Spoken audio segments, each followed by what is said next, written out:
Hi, Selma. This is. Can you hear me? Yes, I can hear you. It's just something's come up. Okay, I I, can I, hear you. I yeah. Thank you, Selma, for giving us this wonderful Oh, thank you, debut Glennis. text. Thank Yes, and you. I've been like, I went personally to Margao on the way to Sorry. collect this from Leonard and picked up copies for my friends as well. And Oh, it's been thank a you. wonderful read. What I marvel about, and I second Savia in this, is the language that you've used. It's really beautiful. Yeah, There is riveting. poetry in your prose. There's poetry in your prose. It's sheer. I don't know whether it's prose like poetry or poetic prose, or there's because every word that you've chosen is chosen with delight. It's entertaining and enthusing, and as you read along you just cannot put the pages, you just cannot, and with regret you have to put that bookmark there and keep it Oh for my another God. time. Y'all are making me feel it's so good it's now. really beautiful. It's really beautiful. And my question is that the image that you paint of Anna Marie, your protagonist in this text, is she a microcosm of the Goan who is feeling a kind of rootlessness in the ambience of, the setting that she is in? Yeah. As a person of I, diaspora. I don't actually want to limit her to a Goan. I think she's pretty emblematic of all South Asians who are actually second generation South Asians. So on the one, and there's that tension between Natu and her. Natu is someone who wants to assimilate completely, and she's someone who wants to hold on to her sense of identity as an Asian. So there's that tension between the two of them there. And that's something I think you will find specifically in second generation and third generation British Asians, because you have that sense of flux, like where do I belong? So that's the question. The Because I character feel of Sujata, I just want to ask about, is there some character in your mind when you crafted Sujata? I'm sure there was somebody uh, lurking there in your subconscious when you crafted, because Sujata is one character who's like her sounding board all the time, right from the start to the end. Yeah, Sujata is actually someone who suffers from mental health issues. And mental health issues are very, very what should I say? They're quite widespread, or they're very openly spoken about here. There are lots of conversations that are started about them, and in some way or another, I've been involved with people who have mental health issues. Like, for instance, my parents at the moment are, afflicted with dementia, and that also is a mental health issue. And so for me, mental health issues have always been of interest, because I think it's the one place where you realize that the mind cannot exist. The mind does not have a consciousness that it's separate from the body. And so if the mind is afflicted, it kind of affects everything about what you do.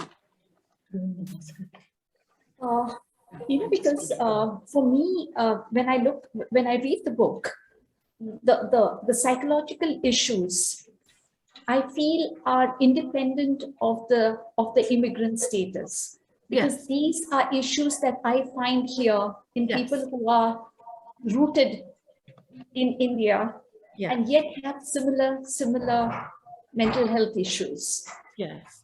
So to me, the psychological issues are really independent of the whole immigration setup. Yes. I think Because I think going back to Stanley's question, is it autobiographical? No, it's not an autobiography, but all writers are writing themselves. And I had that idea in my head of going back to my 20s, which was obviously now a long time ago. but there's sort of chaos that reigns. And you probably know this, Belinda, that absolute chaos that reigns in your 20s when you're trying to find yourself and express yourself. And you put it very well when you said that you have this fantasy in your mind, and then you're growing up as a human being and coming to terms with what's reality. So I wanted to create that character, which is Anna Marie. Yeah. No, because unfortunately, this is really becoming, when we talk about mental health issues, Yes. Okay, because for me, I looked at the book from a purely psychological point of view. Yes. Okay. And if you look at it now, 100 years ago, 1 person out of 100 was at risk of a major depression. Yes. Today, it is 1 in 5. Actually, it could even be 1 in 3. Yes. Okay, so it has become very, very common today. So we seem to be losing, our sense of psychological well-being. Yes. And this is a universal phenomena. It's there in the West, it's here in India. It doesn't matter whether you're an immigrant or whether you are living rooted in your own country. And I think you hit the nail on the head, because it is about the center. Sorry. Okay, and what strikes me here is that Sorry, your these sound is people double. are looking externally Right. at a vision. I'm sorry? No, Okay, your so all sound these people are looking externally.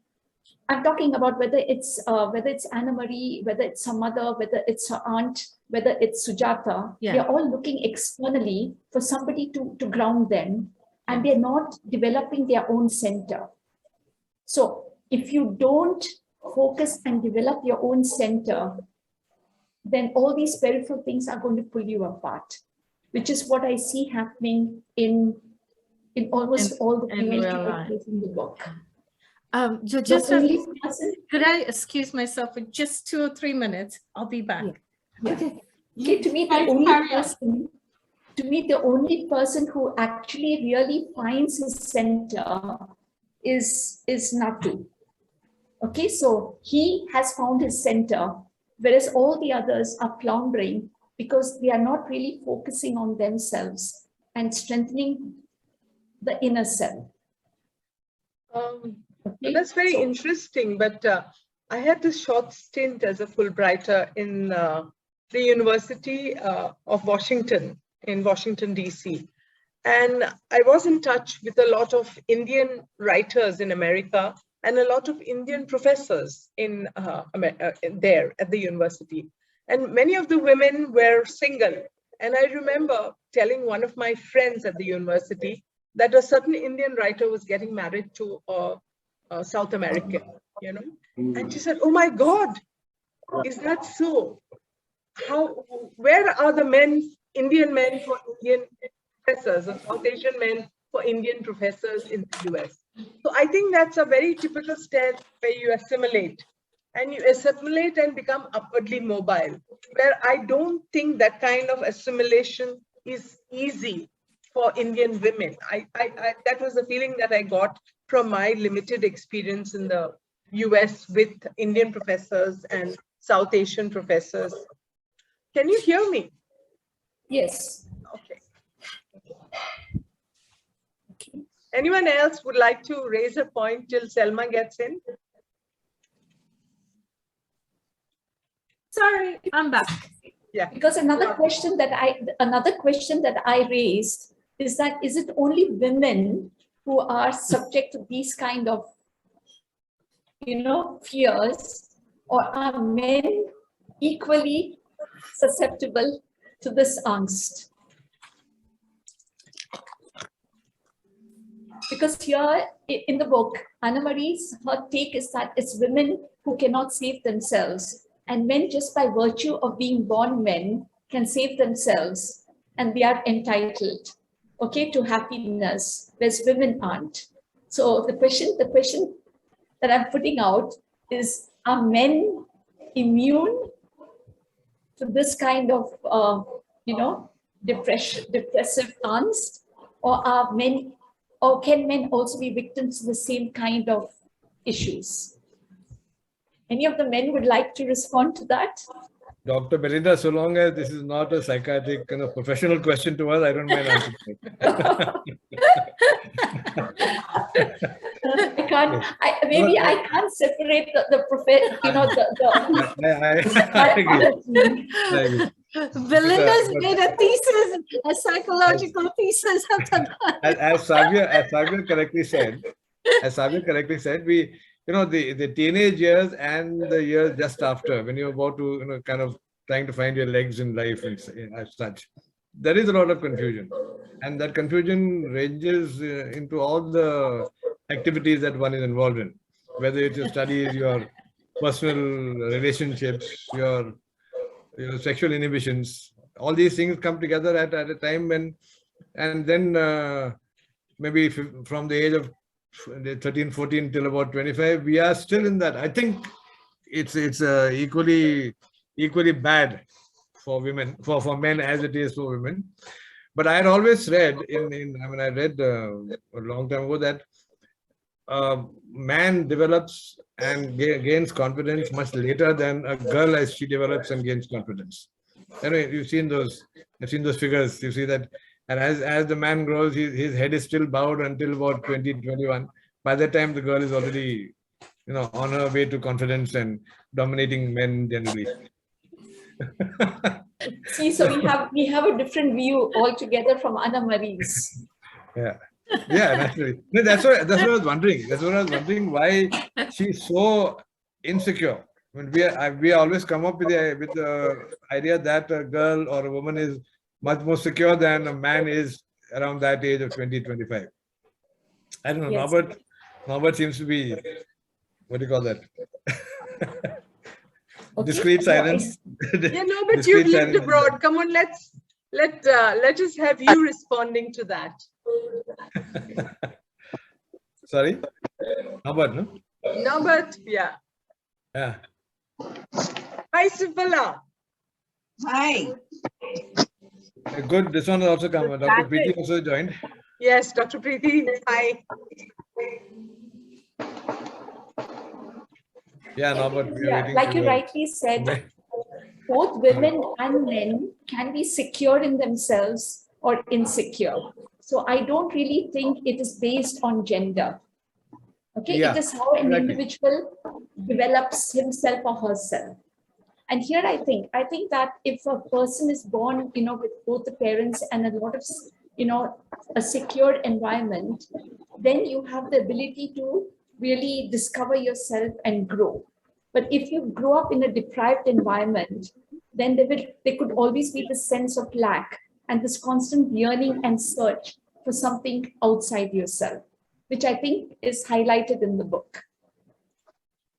I think there's a clue in one of the lines you read out, Belinda, which is Sanjay is the, he on the grit pains of his power, and that's you see the thing, and particularly now, because I have a young daughter.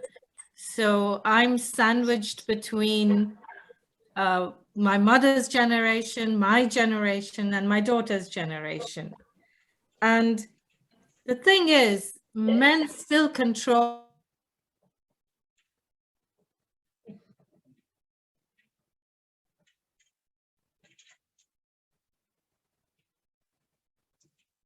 Oh, we've had a little spot. I think, do we have to reconnect again?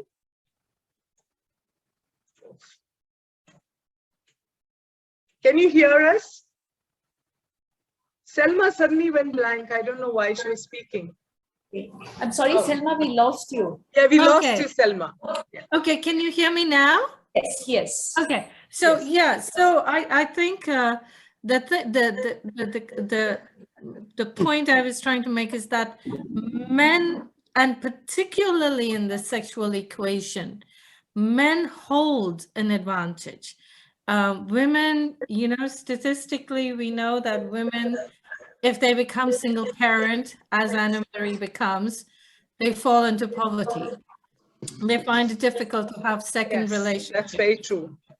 They become the sole carers of their families. And this, it's all around us in London. They're physically and emotionally exhausted. And, more and more women are being manipulated into so much sexual acquiescence that they're not really ready for. Young women just pushed into sex. The very idea of sex is now equated with violence. Men consume so much pornography that they expect women to conform to these images that they have in their mind. So in a lot of ways, I feel women do become disadvantaged, particularly in the sexual equation. I think that's a very interesting point you've raised, especially in modern societies where, this kind of literature is available, Yeah. And all the time, women are moving into this, thinking that they're equal, but they're so lacking in agency. I mean, I go back to this where now we have plastic dolls, which will completely, I think, replace women sexually. So at every point, our sexuality is diminished rather than enhanced. I agree with you, that women seem to lack agency. Yes. Because, but what is it? I remember this was some years ago where I happened to see a patient in the clinic. Okay, so she had a jaw broken. She just recovered from a broken jaw. And earlier she had her back broken. Okay, it's a lot of domestic abuse. Now physical abuse. Now this was a woman who was very educated, highly educated. She had held a very good job before her marriage. Yes. And yet she had put up with this for so many years. Yes. That same evening, I was sitting with my husband. We were having a cup of tea. And, one of the labourer women who lived behind the house, she passed by. And I just asked my husband, I said, it was just a rhetorical question. What do you think would happen if her husband had to beat her? Yeah. And he laughed. And he said, we would have to call the ambulance for him. In 10 minutes, we will have to reconnect, please. That's very interesting. So I mean, this is an illiterate woman who cannot even sign her own name, but she had so much of self-confidence and self-esteem that both of us knew that if her husband had to raise a hand, like my husband said, we would have to call the ambulance for him. Yeah. So this is something I cannot understand, why women do not tap into their own inner strength. Yeah. We seem to be so conditioned into believing that we have no agency. Yeah. And I think particularly in your 20s, as Anna Marie is, in your 20s, you exercise very little agency over your own body. And as you rightly pointed out, being educated, being, self-sufficient. An activist like Anna Marie's mother. Yeah, it's still not enough. And there's another line where Anne Marie says, I don't know why I sleep with the men that I do sleep with. And but there's a need in her to, for that sort of fulfillment. I think she says it because, when she says that when she's lying with Nathu, for the first time she feels safe, like she felt with her father. Yeah. Okay, so that's a hint that what she's seeking is safety in a male. Yeah. Unfortunately, she's never learned to find it within herself. Yes. I think I'm beginning to now understand my own book through Belinda.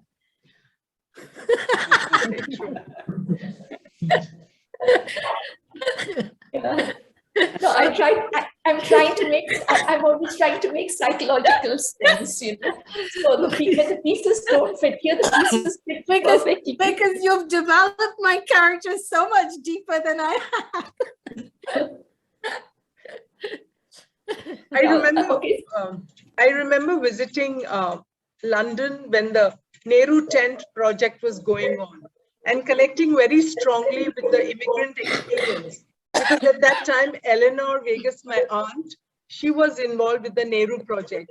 And she had connected a lot of Bangladeshi, Indian, and Asian, Pakistani women who had migrated to England in the 70s after England felt a shortfall of blue-collared workers. So many of their men had taken up jobs, whereas these women had remained inside the house.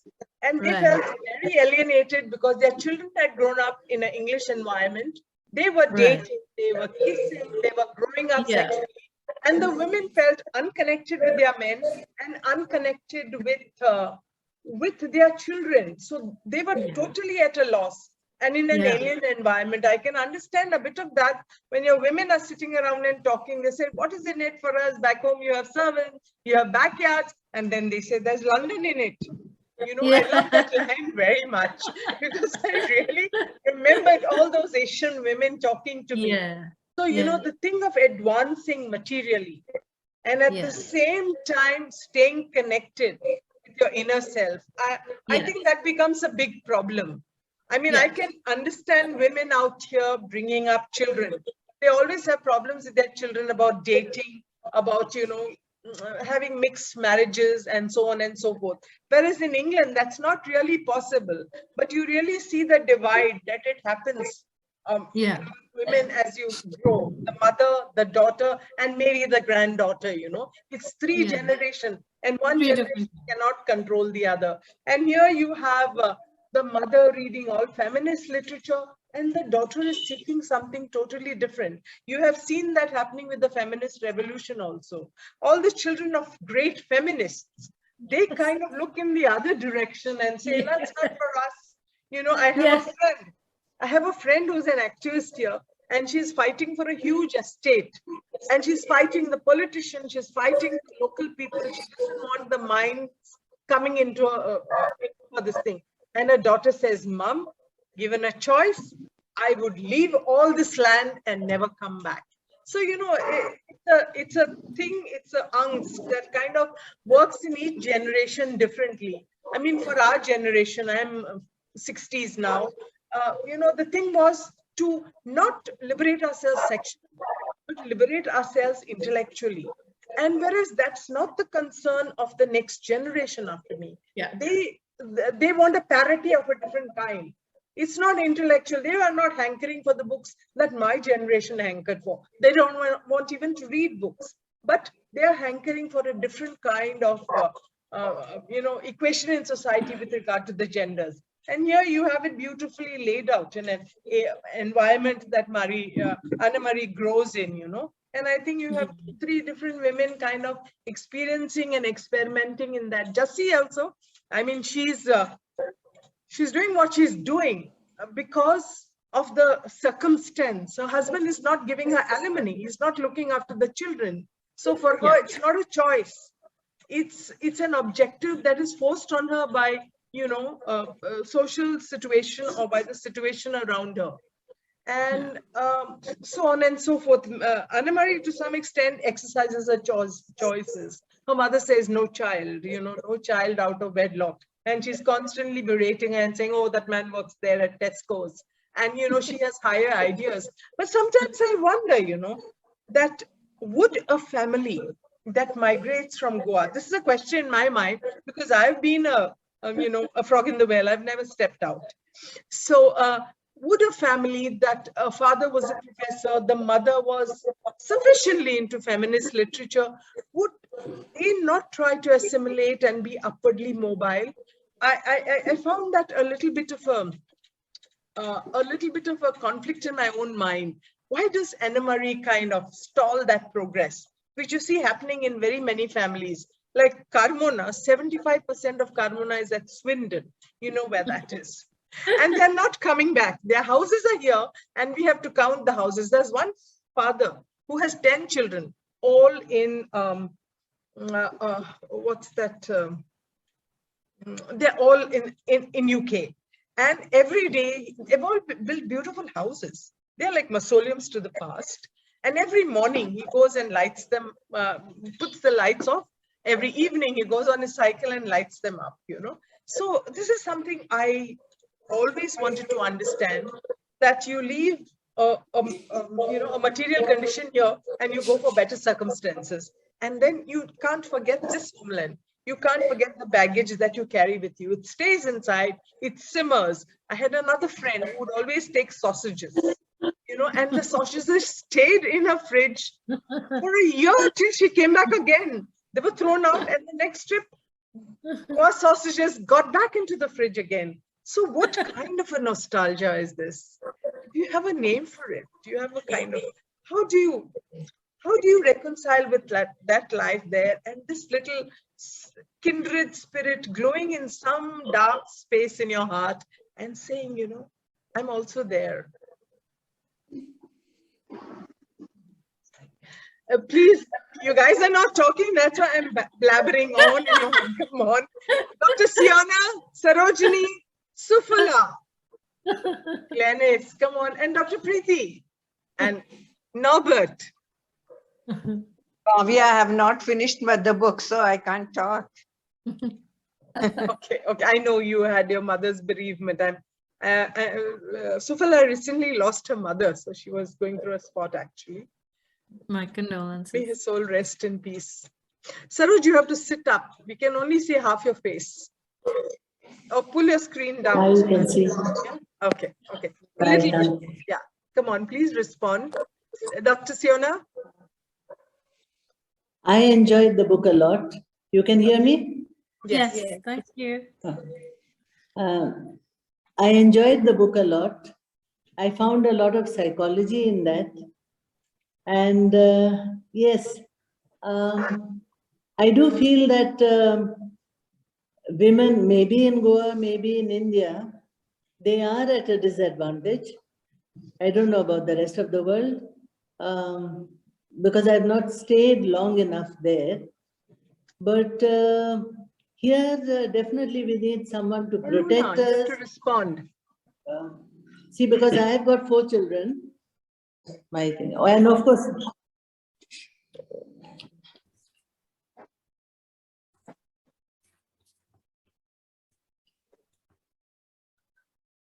I too felt it was a little bit autobiographical, because Selma is a Goan.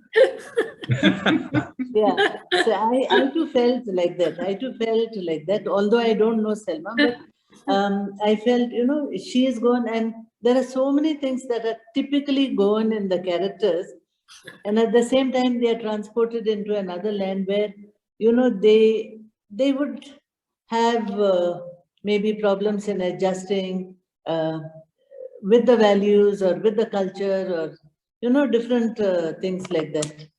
Yeah, thank you. And of course, your language was beautiful. I've taken down some of the sentences. Yeah. There was one statement where you said fear is learned. Yes. I would like an explanation of that, because I think not every fear is learned. Yeah. Some fears may be. Actually, that's something that happened to me. It's you know, my daughter is very afraid of dogs. And if a dog came up to her, and this woman just barked at me and said, you know, teach your daughter to love dogs, because fear is learned. And I was like, you don't know anything about my daughter. My daughter could be having her own issues. So that's, you know, fear. We don't know why other people react the way they do. They could be having their own psychological issues. So that kind of went into the book. Yes. But no, not every fear is learned. Fear is just a reaction. Because basically, at least what they say is that there are only 2 fears which are really intrinsic, not learned. One is the fear of falling, and the other is the fear of loud sounds. And all other fears are learned. So these are the 2 intrinsic fears. Right. Yeah. Okay, and it's like it's learned because we pick it up from the environment. So, Right. for example, Sujata. So her father has a lot of fears, Suffers and from she has anxiety. picked on and she has picked on these fears. Right. That's interesting. But the condition of anxiety, that's kind of it is a condition, isn't it? That one sometimes is born with, and there's very little one can do to sort of. No, address it. I don't think we are born with fear. It's learned. Right. Okay, because basically children are fearless. Right. It's the knowledge that something is going to harm me that's going to create fear. Right. So the young child will reach out for a snake because it lacks knowledge that the snake can harm it. Right. So fears are learned. Right. Or at least our reactions to them are learned, probably. How we respond to them. Yeah, that's I mean, that's automatic. The thought comes. Yeah. A fearful thought comes that triggers a particular part of the brain, and the stress hormones are released, and then you have the cascade. My picture is coming again. It's coming again. What should I do? Change picture. You know, my daughter was very small when I was trying to put her in the water, and she would scream. She would scream with fear, and I was trying to get the fear out of her. She was very small. She couldn't have learned it from anyone. Now she swims, of course, because I persisted. So that's why I feel sometimes it's inborn. You know, some fears are inborn. This is new, all new. I'm not stressed.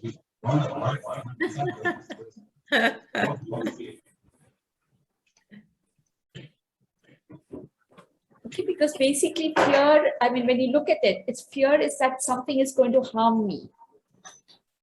So it needs a cognitive that something is going to harm me.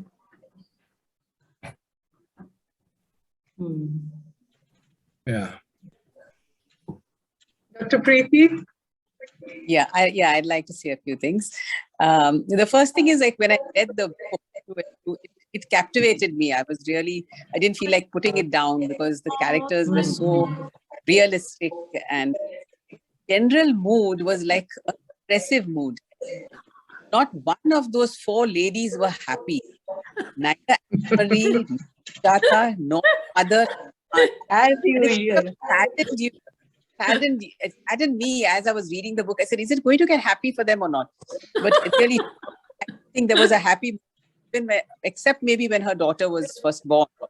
But then again, when she had a backstab. So that was one of the things that got me. Another thing is that all four ladies were craving for sex. Now, yes, not the aunt, but the other three were definitely craving for sex. And that the last, just whatever she is, she too craving for sex. And as you said, the men appreciate pornography and things like that. Probably that last girl who she alone, then finally the girl was near him.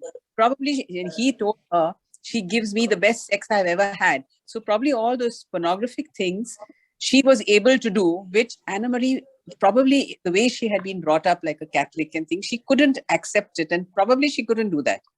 My conclusion. Another thing is that I actually wrote it out exactly what Belinda said, that on page 65, Nathu said forever. When she said that word, he said forever to her, then he said, for the first time since daddy left, I felt safe. So she connected safety with her father. And then she sort of craved for sex, because sex came through men. And so probably she was searching for safety with men, but she never got it. Like, till the end, she never really got that safety through sex. Finally, she got that happiness through her kid, but the kid again was a daughter. And the daughter probably will have to go through the same thing in London. And then when you look back at her father, the father was a very content man in India. A professor in Xavier's very reputed college. those days. And he was a Goan living in Bombay. He was happy with, they gave this example, for parties. He showed her the album. He took her all back, showed Anne-Marie after she separated from Sanjay, the that went through his life, how when he was young, they had parties, they had litanies, they used to meet up for weddings and things. And then all of a sudden it was snatched away because his wife made him go to London. And in London, they were all alone, and then step by step, how he downgraded himself. Still, she also, separating from his daughter must have been painful for him. But he had no choice because he didn't want the wife. And he felt responsible towards Anna, but he didn't do anything about it. And that guilt was always probably there in the back of his mind. And when he did it for her right at the end, he probably got some kind of a satisfaction that he could do something for his daughter. But how much it was, I really don't know. I also found, if I may say so, those very intense bathing scenes. I had a lot of queries in mind. I was trying to read them with an open mind. But was it building to something, or was it just a way that parenting was, being conducted because the mother was a feminist? And, no, I felt I remember as a mother, I have a 40-year-old son. So at some point of time, I just stopped bathing him because I felt that his body had become a tree trunk, And my husband used to bathe the younger fellow. I bathed the older one. And at some point of time, I just gave it up. I said, no more, Your body is like a tree trunk and I'm no longer going to touch it. It's your own body. Look after it. So I found that scene in the bathtub very intense. And more so because Anna-Marie recollects the memory of that. It's a backdrop in her mind, which she sources at will. That's one thing. And the other thing is, when you brought the reference to pornography, it's interesting. Women do not have the same choices. And to some extent, your protagonist, Anna-Marie, she is much more freer than her friend, Sujata. She wants to exercise a choice. She wants to make a decision about who comes and who doesn't come into her life. She's probably as liberal as a man would be when making a choice of, an advance. And look where it kind of works out. So that was very interestingly built, I love that. So these were the two things that I really observed as I went through the book. But I must say, despite all these complexities that everyone has raised, the book was a very easy read. And the characters flow effortlessly. And it was very easy to relate to the book. Because when I'm reading literature written by Goans, whether they're here or somewhere else, it's either nostalgia for, homeland you have left, or it's nostalgia for the past. It's almost, people waiting for Salazar to come back and lower the price of tomatoes, It's literally like that. A friend of mine who works for the Portuguese embassy told me some time back, he said, there was a Goan gentleman of very good standing from an elite class who had been to Portugal. And he came and met me and he was very sad. So I asked him, what happened? Did you not enjoy a trip to Lisbon? He said, I could not visit Salazar's grave. And that guy, he was very liberated. He behaved like something and hit him. He said, we don't fight for Salazar as much as the Goans do. So I'm very happy to be freed from that nostalgia, Coming from NRIs who are settled abroad, who want to come back to a Goa, which is untouched. It's like a virgin bride still waiting for them to come back. And one little, anomaly they'll notice somewhere, they'll say, oh my God, Goa's gone, Goa's lost. I said, come here and settle down. Handle the changes. The ship will drift away when there's a storm. So you come and captain it. You can't say that Goa has changed after 40 years. You've left it. You've had a nice career abroad. You've retired. You've developed a belly. Your children have gone away. And then you think of, your past, your parents, your nostalgia, your old house, which is a mausoleum now to your past. And then you say, oh my God, Goa's gone, you know. That's a lament I hear from every Goan living abroad. And I'm out, you know, I want to kind of get at it and say, look here, man, live here and fight it out. Then let's talk of a Goa that's going and that can be restored. Okay. There's a line in the book, Savia, where I think Anne-Marie says Goans have a strange fascination for European dictators, and they named their sons Salazar and Franco. I think we like to be controlled. That's it. So that reminded me of that line in the book. You know, what I find very interesting here is like Savia has taken on the immigrant part that is like predominant for you from the book. And I thought you asked me to be here because of the psychological aspects of the book. Oh, that's very important. Of the immigrant aspects. Yeah. And actually there are so many aspects to the book. So each one can, there's Sujata's affliction, there's the immigrant, the Natu and the tension, and then there's Anne-Marie, who has all these desires and need for fulfillment. I'd like to ask about one character which I think we all slur over probably. She just comes in for a brief appearance and disappears, and that is Sanjay's wife. Yes. Oh yes. This woman, Anne-Marie goes to kind of check her out and comes back, and then she knows what she's doing. She says other people also have come and checked me out and gone out, but now that you're pregnant, the whole story is different. So how does a woman like that? I mean, Dr. Belinda can answer, and probably Selma herself can. How can a woman say that because my husband has done whatever he has done, I am prepared to release him? Sorry, you're not very clear. So because my husband has done, sorry, can you repeat what you said? He's had a relationship with a woman. Yes. And she is pregnant. Yes. And therefore, she's already brought the baby. Baby also, and she says a baby makes it different. So she as good as releases her husband to look after this other woman, Anne-Marie. I mean, what kind of psychology is that which allows a woman to just let her man go? Actually, she comes through as actually the most centered woman in the book. Exactly. Yeah, she is the most centered person in the book. But at the same time, she has put up with the number of affairs that her husband has had. Okay. And I think we all know women like that, you know? We all know women who put up with that. No, but she has put up with it for so long. And in a way, now it's a relief to her because she tells Anne-Marie, my suffering is ending and yours is beginning. Yeah. Oh, okay. So in a way, she's relieved to get out of this very painful relationship. Yeah. That's the way I see it.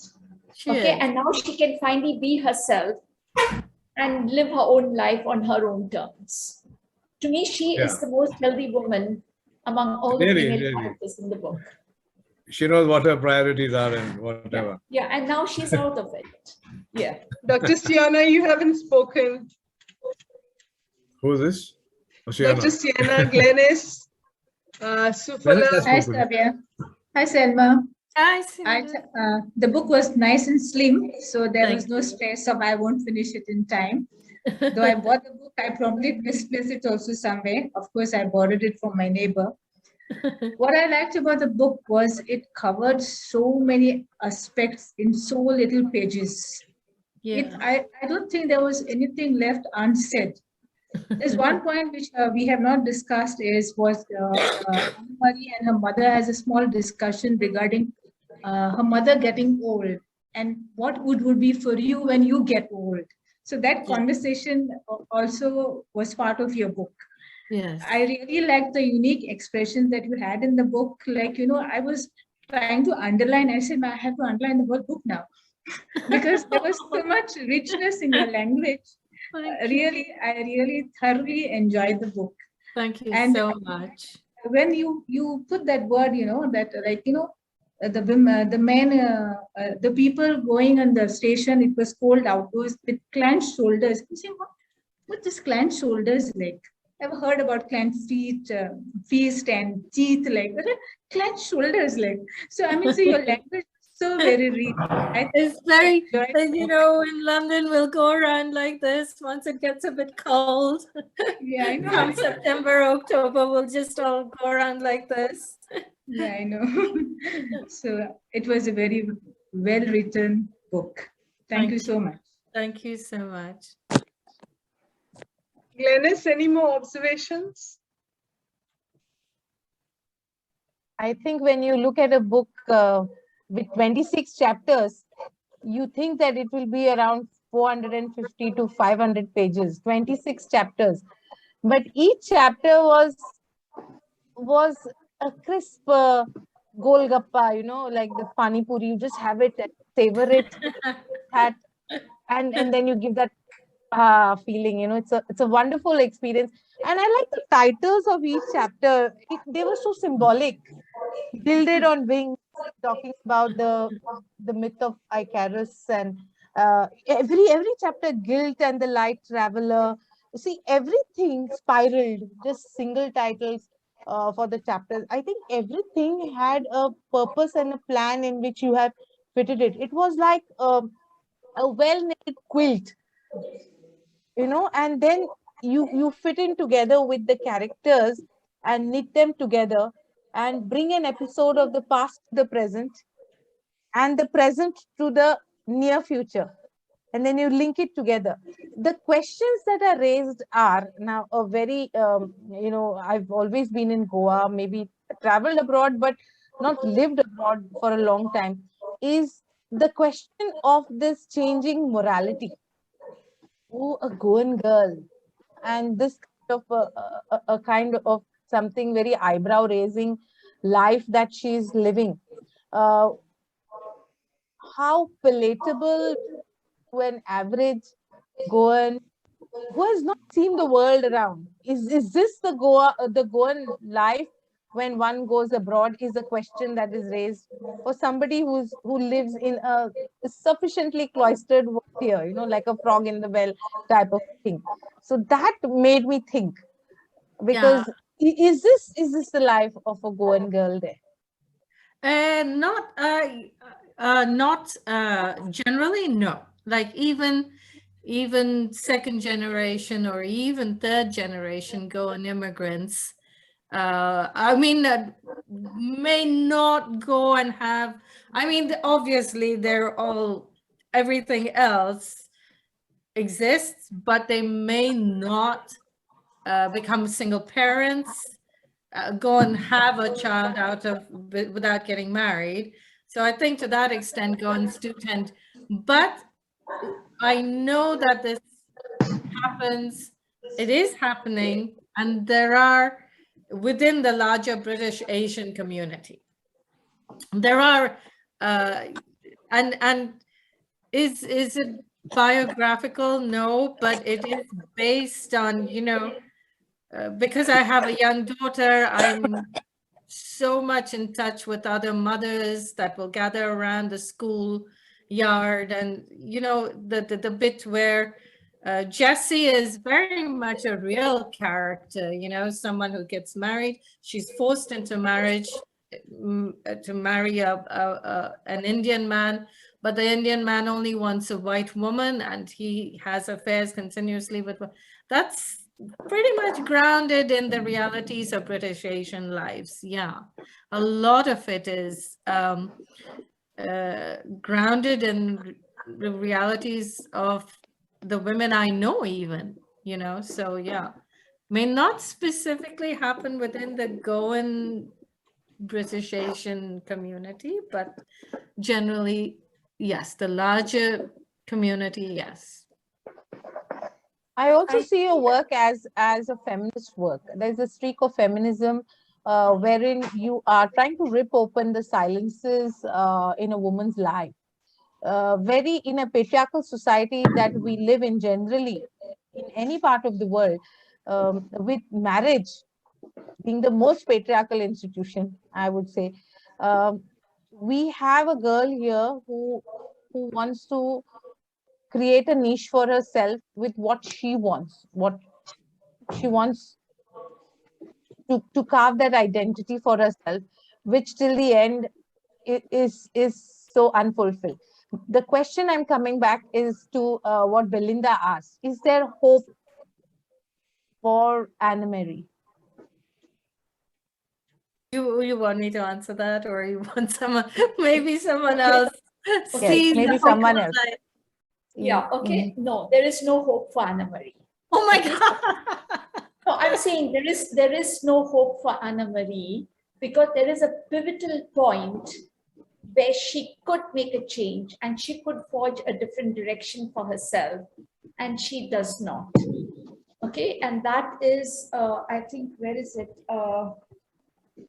Yeah, that is it on page 132, because for me, that is the pivotal point.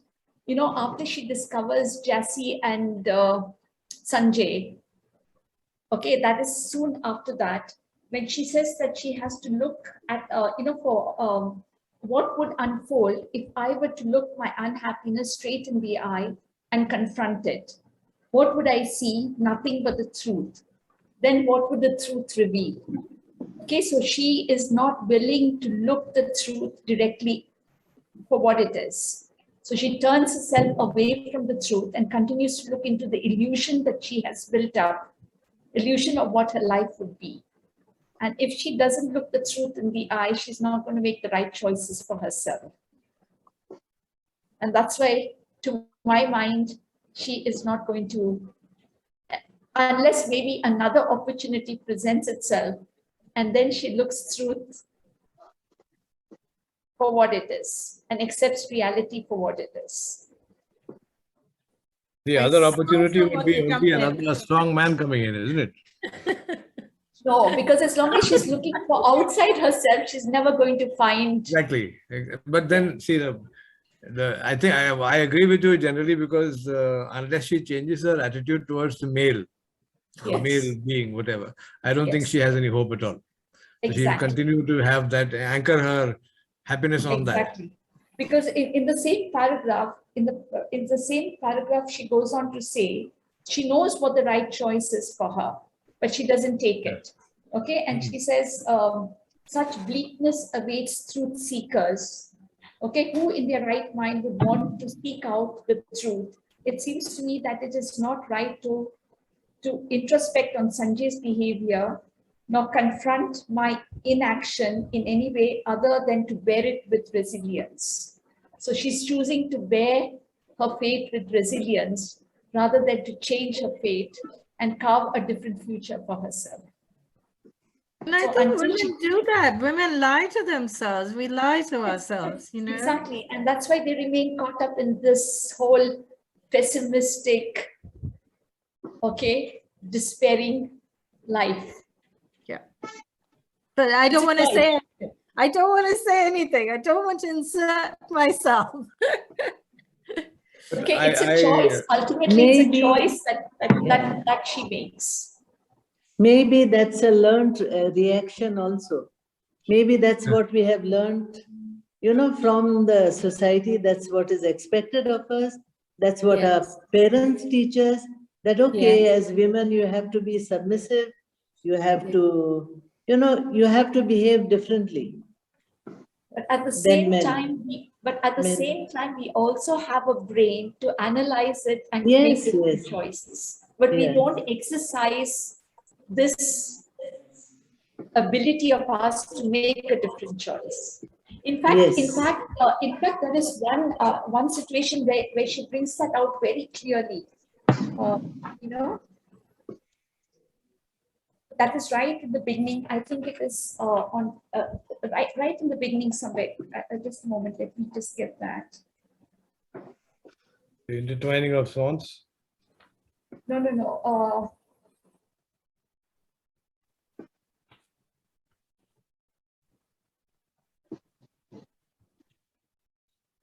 We are fortunate to have Dr. Belinda with us, Savia. Yes. She's holding her hands all along. She's read the book so deeply. And we won't be the same person I was trying to understand the psychology. I'm actually now discovering my book, like I said. Because even when I was reading it, I was She's No, kind no, of loaded. given it footnotes and everything. because there is another point where she says there is always a singular moment of clarity before an act of madness. But I've learned to override the impulse to shift gears to neutral. Instead, I Yes, wrap up wanting to know what it feels like at the edge of the cliff. That sick feeling of exhilaration when death is imminent. Okay, so what she's saying is that she's not really using her mind at that point of time. So we can either go with our conditioning or we can question our Break free conditioning and break break free. Yeah. in fact, I have written this statement down in the notebook and I've kept it for myself to ponder. See, Selma, you'll be quoted very soon. I know, and you know what? As my next novel has just come up here, I'm sending it to y'all. Y'all discuss it before it goes to the publisher. See that? That'd be great. and then y'all can just give me all these notes. All I good think one things. last point before we close. I don't know. whether you Just have to one leave sec. now. Just one Yeah. sec. Just give me 2 minutes. All good Yeah. things come to an end. We have to thank Dr. Oh my God. Belinda and Selma for this wonderful Closing it. presence, which allowed us to Thank have a nice, candid so discussion. much. You And actually taught me so much about my book because I hadn't seen it. No, I'm not being facetious. I hadn't seen it from different points of view, you know, and it's really so wonderful to come across the way y'all have read it and thought about it and thought about these characters. Thank you so much. the next book will be by Anuradha Rao, The Earth Spinner, and she will be present for the discussion. Yes. It's No, Roy, I'm not sorry, Roy. Anuradha Roy. She will be present for the discussion. We are very happy. And for the third book, Gods and Ends, also we have the author present. So I look forward to seeing you guys on December 11th. Stay with us, keep reading, and have fun. And Stanley, please make your last point. After that, we'll be disconnected. Okay, I think I'm Can lucky. you change the date? Can you change the date after the 11th to any day other than Saturdays? After it's booked, I'm sorry, but next time I'll do that. I've kept that in mind. Yes. Yeah, I've 11th kept is okay. Who's Gods the and Ends author? is on a Friday evening. Friday evening, because you find it difficult on Saturday. I'm sorry, Dr. Preeti, but it's really, you know, sometimes only But certain things are available. Yeah. But from next time onwards, from January onwards, we are set. Every Friday. No Samia, who is the author of that book? God and something you said? Lindsay he's Pereira. yeah. Lindsay Pereira. Lindsay Pereira. Lindsay He's Pereira. based in Bombay. He's a journalist, and he's worked with our poet Eunice D'Souza for a long time on an anthology of poetry. It's based in Bombay. I've just started reading the book. It's full of, you know, Bombaya English. What man? A man? No man? And it's quite fun to read. So it's set in the suburbs. And the title of the book? Gods and Ends. Gods and Okay. Ends. Okay. Gods and Okay. Ends. Thank you. Thank Thank you, so Selma. much, Savia. Thank Thank you. you. Nice seeing you. Thank you, everyone. Thank So you happy so to get much. back again. We took a 6-month breather, you know. This is nice. I'm glad y'all got back with me. Yes, that was a good start. And apologies for the little problems in the beginning. If you don't control technology, technology just takes over. But we managed. Okay, thank you. Bye. Take care.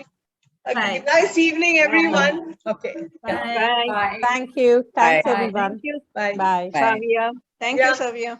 Yeah, please join in next month. Yeah? Okay. Sure. I've stopped recording. Thank you. Yeah.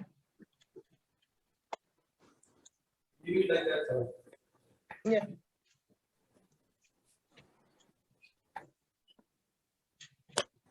Still recording.